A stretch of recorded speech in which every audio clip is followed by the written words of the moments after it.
اولاد کے حقوق، اسوہ حضور اکرم صلی اللہ علیہ وسلم حضرت ڈاکٹر عبدالحی صاحب رحمۃ اللہ علیہ کی، اور صفحہ نمبر 284۔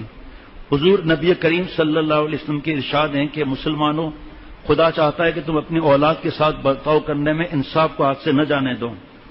جو مسلمان جو لڑکیوں پر اعتراض کرتے ہیں پیدا ہونے پر، جو بکواس کرتے ہیں، طلاق کی دھمکیاں دیتے ہیں، بیٹیوں پر ظلم کرتے ہیں، بیٹیوں کو منوس کہتے ہیں، بیٹیوں کو سے ہاتھ چلاتے ہیں، بیٹیوں پر محبت نہیں دیتے، بیٹیوں کو پہلی بیٹی پیدا ہونے پر منہ سکیڑتے ہیں، اس لیے کہ 50 لاکھ ذہن میں آ رہے ہیں گناہوں کی شادی کرنے کے بارے میں۔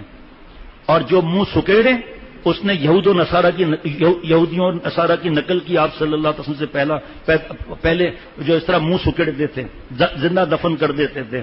آگے سننا، جن بیٹیوں کو ہم نے اللہ کے عذاب کے آگے ڈال دیا، جن بیٹیوں پر ہم اتنے ظالم ہیں اور بیٹی پیدا ہونے پر منہ بناتے ہیں، کیوں؟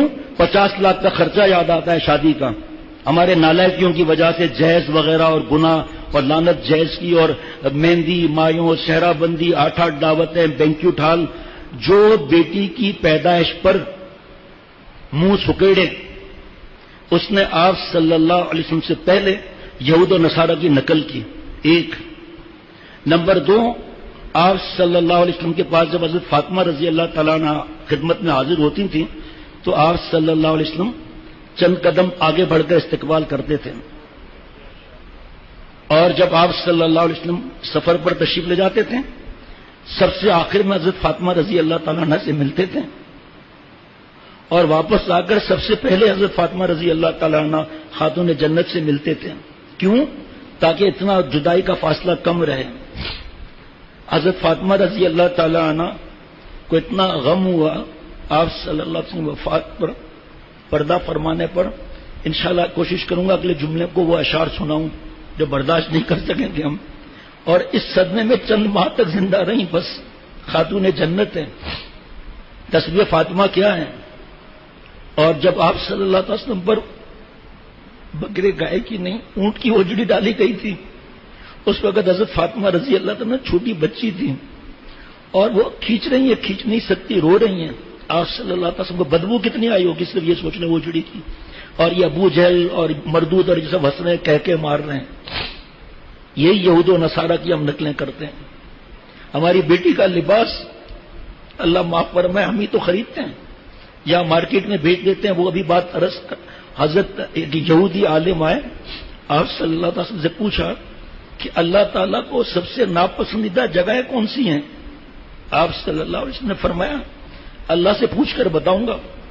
جب حضرت جبریل علیہ السلام آئیں گے، حضرت جبریل علیہ السلام خدمت اقدس میں حاضر ہوئے اور عرض کیا کہ 70,000 حجابات کے بیچ میں نے اللہ سے یہ پوچھا سوال، اللہ تعالیٰ نے جواب بھجوایا ہے کہ اللہ کے نزدیک سب سے ناپسندیدہ جگہ مارکیٹ اور بازار ہے، اور سب سے پسندیدہ جگہ مساجد ہیں۔ اب اس سے آگے میں کیا بیان کر چکا ہوں، کئی ڈپارٹمنٹل اسٹور اور پتہ نہیں کیا بڑے مال، وہاں پر کیا ہوتا ہے؟ مارکیٹ میں چوری، ملاوٹ، دھوکہ، گالیاں، نامحرم، ٹکرانا، جھوٹ، غیبت، نماز نہ پڑھنا، کتنے نقصانات ہیں۔ سب مل کر جاتے ہیں مال میں، 8 ریسٹورینٹ ہیں، چھت پر سنیما ہاؤس ہے، اور ایئر کنڈیشن ہے، اور موسیقی ہر وقت، خریدنا وریدنا کچھ نہیں، گھومنے جا رہے ہیں جو جگہ اللہ تعالیٰ کو سب سے ناپسندیدہ ہے، اور اس کی ترکیب بھی ہے، وہ بھی بتا چکے ہیں، ویب سائٹ پہ مل جائے گی یا جمعے کے بعد لے لیں۔ جن بیٹیوں پر اتنے ہم ظلم کرتے ہیں نا، اب سنیے آپ، ٹشو دینا، اللہ اکبر، غور سے سننا بھائیوں، تشریح کا موقع نہیں۔ جو مسلمان اپنی لڑکی کی عمدہ تربیت کریں، اس کو عمدہ تعلیم دے۔ عمدہ تعلیم کون سی ہے بھائی؟ آپ بتاؤ، مجھے چھوڑ دو۔ عمدہ تعلیم کون سی ہے؟ قرآن پاک دینی تعلیم، اور اس کی پرورش کرنے میں اچھی طرح صرف کریں، دین سکھائے، اخلاق سکھائے، وہ دوزخ کی آگ سے محفوظ رہے گا۔ ماشاءاللہ، یہ 1400 برس پہلے کی باتیں ہیں، یہ کسی مولوی کی بات نہیں ہے، امام الانبیاء صلی اللہ علیہ وسلم کی بات ہے۔ بچی کی اچھی پرورش کی دوزخ کی آگ سے محفوظ رہے گا۔ مسلمانوں اپنے اولاد کی تربیت اچھی کیا کرو۔ نبی کریم صلی اللہ علیہ وسلم نے فرمایا 10 سال کے بعد سگا بھائی سگے بھائی کے ساتھ نہ سوئے، سگی بہن کے ساتھ نہ سوئے۔ اس سے معلوم ہوا کہ 10 سال کی عمر سے بیٹے اور بیٹیوں کو اچھی باتیں تقویٰ سکھانا ہے۔ ہمارے بچوں کو پاکی ناپاکی کا نہیں پتا، کھڑے ہو کر لڑکے پیشاب کرتے ہیں نہیں معلوم، چوری کا نہیں معلوم، ماں باپ سے بدتمیزی کا نہیں معلوم، اب فلمیں کا نہیں معلوم، گندی مذاق آپس میں کر رہے ہیں نہیں معلوم۔ اسی فتوے میں لکھا ہوا ہے کہ آج کل یہ نیٹ کیبل کی وجہ سے بالغ کی عمر کو چھوڑو، 10 سال کی عمر کو چھوڑو، اس سے کم عمر میں گندے خیالات کو اوپر آ جاتے ہیں۔ وہ تفصیل لکھی دی ہے، جس کو چاہیے ہماری ویب سائٹ سے ای میل سے لے لیں، جس کو چاہیے دن میں آ کر فوٹو اسٹیٹ لے لیں تاکہ گھر میں پڑھ کر سنائیں کہ چھوٹے بچے نہیں ہیں نیٹ کیبل والے۔ یہ نہ سمجھو کہ 7 سال کے ہیں کیا ہیں، وہ حدیث میں جو لکھا ہے 7 سال کی عمر سے نماز پڑھاؤ، کیوں بھائی؟ بہرحال آگے سنیے۔ سب سے مقدم اپنے اہل و عیال پر خرچ کرنا ضروری ہے، پھر جو لوگ رشتے میں قریب ہوں ان پر خرچ کرنا چاہیے۔ آگے سنیے اب آپ، یہ جو بیٹیوں پر اعتراض، غصہ، طلاق کی دھمکی، ساس سسر آنکھ نکالنے کے لیے تیار، اب اگر بیٹی ہوئی نا تو تجھے گھر بھیج دیں گے۔ حضرت روتے تھے سناتے ہیں۔ ابھی آگے حدیث سنیے گا کیا ہے۔ ماں کے پیٹ میں بٹن لگا ہے کہ دبائے تو بیٹا دبائے تو بیٹی، اگر سب بیٹے ہوتے میرا آپ کا وجود ہوتا۔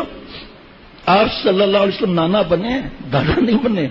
آپ صلی اللہ علیہ وسلم کو نسب بیٹی سے چلا ہے، بیٹا نہیں تھا۔ جس بچپن میں ہی اللہ کے پاس چلے گئے تھے بچے۔ آج ان بیٹیوں کو منوس کہتے ہیں جو گھر میں بیٹھی ہوں، پردہ کریں یا چلو پڑھائی بھی کریں، فرض کریں، ایک مثال ہے، ان کو برے جملے کہے جاتے ہیں، ڈانٹا جاتا ہے، ہاتھ اٹھایا جاتا ہے۔ یہ اتنی حساس ہیں کہ ہم سوچ بھی نہیں سکتے ہماری بیٹیاں۔ اور یتیم کا ثواب، یہ تو ابھی بیٹیوں کا بھی آ رہا ہے نا پرورش کرنے کا، یتیم کا ثواب کتنا ہے؟ یقین کرو کبھی خط یا ای میل آتا ہے نا، دل چاہتا ہے بس لیٹ جاؤ بس۔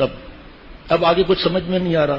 شیخ میں یتیم ہوں، میرے ماں باپ نہیں ہیں، چاچا یا ماموں یا خالہ کسی کے گھر میں ہوں، مجھے نوکرانی بنا کر رکھا ہوا ہے، میرا علاج نہیں کراتے، مجھے ماں باپ بہت یاد آتے ہیں، میں کس سے شکایت کروں؟ میرے سامنے میری چاچا کی بیٹی کو اچھے کپڑے دیے جاتے ہیں اور مجھے چاچا کی بیٹی کے سب سے پرانے کپڑے دیے جاتے ہیں، مجھے سونے نہیں دیتے، کھانا۔ اب ہم کیا کر سکتے ہیں؟ اللہ سے دعا کر سکتے ہیں اللہ پر عذاب نہ نازل فرما، ہمیں معاف فرما۔ یتیم بیٹا ہو یا بیٹی کسی کا، اس کے پرورش کا ثواب کتنا ہے؟ اس کے مال کی حفاظت سنبھلنا، اس کے مال کی حفاظت کتنی ضروری ہے جس کو ہم استعمال کر لیتے ہیں۔ بیٹیوں کے پرورش پر جب یہ ہے، اور یہ بھی حضرت نے فرمایا تھا کہ جو بیوہ ہو اس کی آہ کبھی نہ لینا، اس کو ستانا نہیں۔ تمہارے خاندان میں کوئی بیوہ ہو تو، اور جس کی اولاد نہ ہو اس کا کبھی دل نہیں دکھانا، وہ پہلے ہی دکھی دل کے ہیں، ان کا طنز ان پر مت کرو۔ آج بیوہ کو تو شادی جلدی کرانی ہے، لیکن ایک ایسی عمر ہے کہ شادی نہیں ہو سکتی، کسی کے گھر پر تو بیٹھے گی نا، بھائی یا بہن یا خالہ یا کسی کے گھر پر، اس کی آہ مت لو۔ اور جو مینٹلی ریٹارڈڈ بچے ہوتے ہیں، ذہن کم عمر زیادہ، ان کی خدمت کر کے جنت حاصل کرو۔ اور پھر وہ حدیث پاک رکھی ہے، جس کو جو اپنے لیے پسند کرو وہ سب اپنے بھائی کے لیے بھی وہ پسند کرو، وہ الگ ہے۔ اب یہ کلیجہ تھام لیجئے گا ذرا اس پر۔ جو بیٹی پر منہ سکیڑتے ہیں، جو بیوی کو مارتے ہیں۔ ایک صاحب مجھ سے جڑے 3 بیٹیاں، دادا دادی، دھمکیاں اور مارنا، اس کا بھی مارنا۔ عالم ہو کر جب جڑے میں نے انہیں بتائی یہ سب باتیں، بیوی حمل سے تھی، مجھے ٹیلی فون کیا کہ شیخ جڑواں بیٹیاں ہوئی ہیں، 3 تھی 5 ہو گئی، میں آپ کا کیا ارادہ ہے؟ کیا ماں باپ بہت اچھل کود کر رہے ہیں طلاق کے لیے، اس کے لیے؟ میں آپ کو جو حدیث پاک سنائی تھی وہ، اور جو قرآن پاک کی آیت سنائی تھی، اللہ جس کو چاہتے ہیں بیٹیاں دیتے ہیں، جس کو چاہتے ہیں بیٹے دیتے ہیں، جس کو چاہتے ہیں دونوں دیتے ہیں، جس کو چاہتے ہیں نہیں دیتے۔ بتاؤ دوستو، پہلے کیا اللہ نے فرمایا؟ بیٹی فرمایا۔ ان بیٹیوں کو ہم نے مارکیٹوں میں دھکے دیے ہوئے ہیں. آگے سنو پھر بتا دوں گا آخر میں کہ آگے کیا ہے اور ہم کیا کر رہے ہیں. پھر پتہ ہے کیا ہوا؟ بیگم صاحبہ کانپ رہی تھی ہاسپٹل میں کہ اب طلاق ملے گی. یہ مٹھائی لے کر گیا ہے اور کمرے میں کوئی تھا نہیں, بیوی کو گلے لگایا کہ مبارک کو جنت کی 2 فیکٹریاں اور آ گئیں. کیسے آ گئیں وہ حدیث پاک سناتا ہوں. اب وہ رو رہی ہے خوشی کے مارے, یہ کیا ہو گیا؟ آج اس صاحب کی 7 یا 8 بیٹیاں ہیں. اتنا خوش ہے کہ پلے پلائے داماد ملیں گے. بھائی رشتے آسمان سے آتے ہیں, رشتے آسمان. جس کی پہلی بیٹی پیدا ہو حدیث پاک ہے کہ اس کو خوشخبری سناؤ, قسمت والی ہے. ہمارے ارمان تو یہ ہونا چاہیے کہ ہم اللہ والے بنے. یہ کیا ارمان ہے کہ ہاں بیٹا مانگو, کس نے منع کیا ہے؟ خوب مانگو بیٹا, کوئی منع نہیں ہے, لیکن بیٹی آ جائے تو خوش رہیں. مانگو بیٹا, کوئی منع نہیں. اب حدیث پاک سنیے, 2 حدیث پاک صرف سناؤں گا, وقت کم ہے. حضرت انس رضی اللہ تعالیٰ عنہ کہتے ہیں کہ رسول اللہ صلی اللہ علیہ وسلم نے فرمایا, جس نے پرورش کی 2 یا 3 بیٹیوں کی یا 2 یا 3 بہنوں کی, یہاں تک کہ اس سے جدا ہو جائیں بیاہ شادی کے بعد یا فوت ہو جائیں, تو میں اور وہ شخص جنت میں اس طرح ساتھ ہوں گے. آپ صلی اللہ علیہ وسلم نے انگلیاں اٹھائیں دونوں, اور جس طرح یہ 2 انگلیاں, اور آپ صلی اللہ علیہ وسلم نے اپنے انگشت شہادت اور درمیان کی انگلی طرف اشارہ فرمایا کہ اس طرح میرے ساتھ رہیں گے جنت میں. کسی نے عرض کیا کہ 2 بیٹیاں ہو تو, فرمایا اس کے لیے یہی خوشخبری ہے. کسی نے عرض کیا 1 بیٹی ہو تو, فرمایا جاؤ اس کے لیے بھی یہی خوشخبری ہے. تو بتاؤ بھائی جنت کی فیکٹریاں بھی نہیں ہوئی. ہماری گناہ ہے کہ اپنے بیٹیوں کو منوس کہنا, گالی دینا, دھکے دینا, مارنا, جی ہاں مارنا. بیٹی کو پلنگ سے نیچے گرایا, صرف چاچا کی خدمت نہیں کی, 10 منٹ دیر ہو گئی, اس نے شکایت کر دی کہ آپ کی بیٹی بالکنی میں کھڑی ہو کے ایک لڑکے کو اشارے کر رہی تھی. حالانکہ میں جانتا ہوں اس گھر کو. اور باپ نے ایک دینی خدمت کر کے آیا تھا, کچھ دنوں کے بعد, مہینوں کے بعد, بیٹی کو ٹانگ سے اٹھا کر پلنگ سے نیچے گرایا, گھٹنے رکھ دیے پیٹ پر, اور جوان بیٹیوں کو گھوسے اور تھپڑ ہیں. بابا معاف کر دو, بابا معاف کر دو. ماں کا خط آ رہا ہے, بیٹی کا خط آ رہا ہے, لکھا ہے کہ میں اس کو اجازت دیتی ہوں کہ یہ گھر سے بھاگ جائے, اور یہ گھر سے بھاگنا چاہتی ہے, گھر میں رہنا نہیں چاہتی. پھر الحمدللہ حضرت حیات تھے, حضرت سے پوچھ کر جواب دیا, عزت ایک دفعہ چلی گئی نا, ہیرا ایسا ہے تیری عزت کا, پھر وہ عزت واپس نہیں آتی. جو بابا ظلم کر رہا ہے تم خدمت کرو, تم اب بابا کی جائز بات میں اطاعت کرو. کوئی بات نہیں, اس نے غصے میں آ کر بول دیا, کوئی بات نہیں, بابا اور اماں کی دعا اور مار ہمارے لیے دعا ہے. اب ایک دل لرزانے والی حدیث پاک ہے, اس کے بعد ہم فیصلہ کر لیں ہم نے بیٹیوں کا کیا حشر کیا ہوا ہے. میں نہیں بتاؤں گا, تو صرف دعا کر لوں گا اس کے بعد.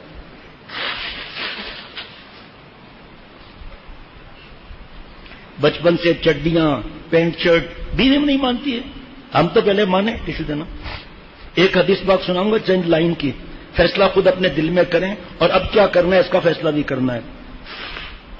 جہاں رکاوٹ آئے, ہم نہیں کہتے زبردستی آپ یہاں ہو, جہاں آپ کی مناسبت ہے صبح آ جائیں, ورنہ جہاں دل چاہے آپ کا, جس مفتی صاحب سے دارالعلوم کورنگی, بنوری ٹاؤن, جہاں بھی اشرف المدارس, جہاں دل چاہے حدیث پاک پہلے سن لیں, اور اس کے بعد فیصلہ کر لیں ہم نے بیٹیوں کا کیا کیا ہے, اور یہ بھی فیصلہ کریں کہ یہ بیٹیاں ہمارا گریبان پکڑیں گی یا نہیں پکڑیں گی.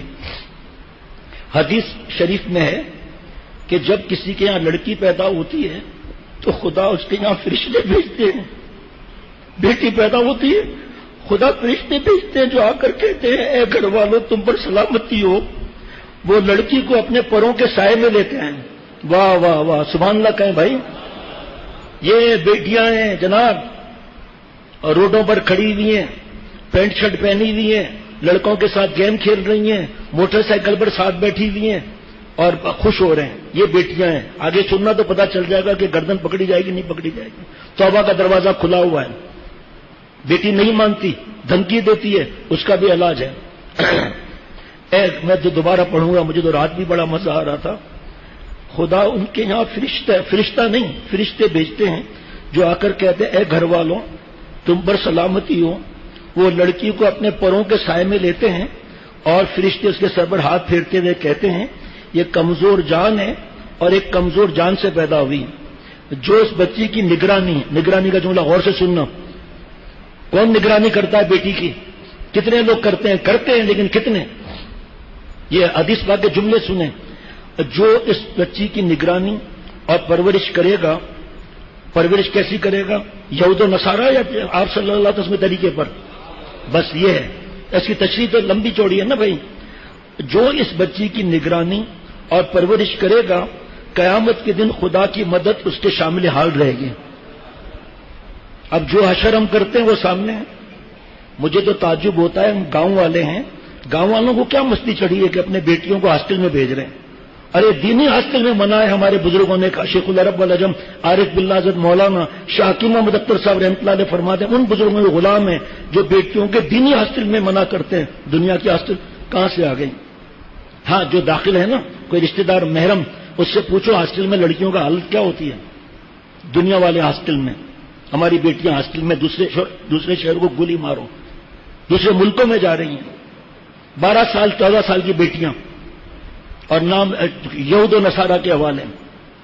اچھا جی، اب سنیے آخری 2.5 لائن.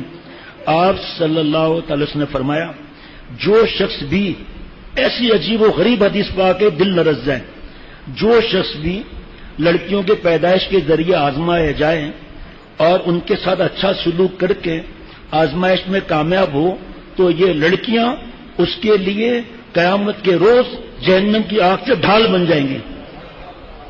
دینی حساب سے پرورش کی جائے، گھر پر بٹھایا جائے، ان کی پرورش کی جائے، یہ ہمارے اور دوزخ کے بیچ میں ہماری بیٹیاں ڈھال بن جائیں گی. اللہ عقل سلیم، قلب سلیم. اور یہ پرچہ الگ ہے کہ قرآن پاک نے، احادیث مبارکہ نے عورتوں کے کیا حقوق فرمائے ہیں، ان کو VIP بنایا ہے نہیں بنایا، یہ الگ ہے. اور یہ مختصر ہے، اس کی تفصیل الگ ہے کہ اللہ تعالیٰ نے قرآن پاک میں کتنے حقوق بنائے ہیں، ان کے لیے فرمائے ہیں کتنے حقوق، اور حدیث پاک میں کیا کیا ان کے لیے ہے. لیکن یہ کہ پوچھیں تو نا، اب تو اذان کا وقت ہو گیا، پھر سنتیں ہو جائیں گی، پھر نماز ہو جائے گی انشاءاللہ تعالی. ارادہ تو ہم لوگ کر لیں کہ اللہ ہم نے اپنے گھر کو جنت کے باغوں میں سے باغ بنانا ہے. اے اللہ، مسجد میں، مسجد اختر، جو بھی مسجد اختر، خانقاہ غرفت السالکین، جہاں بہو بیٹیاں بیان سن رہی ہیں، اے اللہ ہمارے گھر اس کے ذرے ذرے میں اپنا نور بھر دے اور تجلیات جذب بھر دے. اے اللہ جو بھی آوے محروم نہ جاوے. ہمارے گھر میں سے یہ چیزیں نکلیں گی نا تو در و دیوار کے ذرے ذرے میں نور آئے گا نا. جب نور آئے گا تو گھر کیسا بنے گا؟ وہ بیٹیاں کوئی تلاوت کر رہی ہے، کوئی دعائیں مانگ رہی ہیں، کوئی ابا کے لیے چائے بنا رہی ہے، کوئی ماں کا سر دبا رہی ہے، کوئی پیر دبا رہی ہے، کوئی ماں کو لطیفہ سنا رہی ہے، کوئی ابا کے پاس بیٹھی، ابا آپ کوئی حدیث پاک سنائے نا. کہاں یہ گھر، کہاں ناچ گانے اور بے حیائی، اریانی، فحاشی. بیٹی آئے تو پینٹ شرٹ پہن کر دوپٹے کو آگ لگائی ہوئی، بال کھلے ہوئے، گریبان چاک اور چست لباس، شرٹ پہنی ہوئی، یہ خاموش رہیں گی اللہ کے پاس. ہاں تربیت ہم اچھی کریں جو شریعت و سنت کے مطابق ہے. اس کے بعد تو حضرت لوط علیہ السلام کی بیوی کافرہ ہوئی. ہاں جی، کعبے میں پیدا کرے زندگی کو. ابو جہل کعبے میں پیدا ہوا ہے. کعبے میں پیدا کرے زندگی کو، بت خانے سے لاوے صدیق کو. اہلیہ لوط نبی ہوئے کافرہ، زوجہ فرعون ہوئے طاہرہ. کنان نو کا گھمراہ ہوئے، زادہ آزر خلیل اللہ ہوئے. حضرت ابراہیم خلیل اللہ، اللہ کے گھاڑے دوست، باپ بت پرست. سوچو آپ.